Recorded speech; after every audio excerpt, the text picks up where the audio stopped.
মা দুর্গার নিরঞ্জন পর্ব শেষ, কিন্তু মনের ভেতরে সেই পুজোর ছোঁয়া এখনও রয়ে গেছে, কারণ সামনেই লক্ষ্মী পুজো এবং তার সাথে রয়েছে মা কালী পুজো। আর যাদের নিয়ম আছে ভাইফোঁটার, তাদের তো মহা আনন্দ, ভাই বোনের একটা নতুন একটা মুহূর্ত, প্রত্যেক দিনই একটা সুন্দর মুহূর্ত থাকে। তার সাথেও ভাইফোঁটার ছোঁয়াটা অন্যরকম, একটা আলাদা অনুভূতি। কি করব, আমাদের নিয়ম নেই, আমরা সেটা উপলব্ধি করতে পারি না। তো সবাইকে শুভকামনা। এবং পুজোর এই ছোঁয়াটা বেশ কিছুদিন থাকে, আর তার সাথে থাকে এই মনের খিদে, চোখের খিদেটা।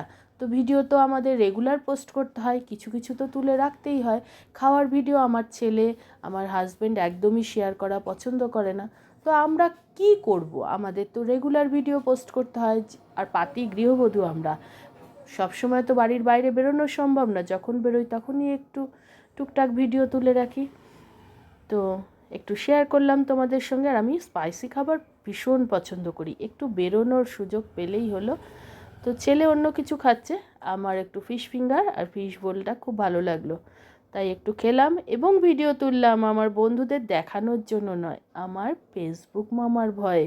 নিত্য নতুন ভিডিও পোস্ট না করলে একঘেয়ে লাগে না, সব কিছুই একঘেয়ে ভালো লাগে না। সকলে ভালো থেকো, টাটা।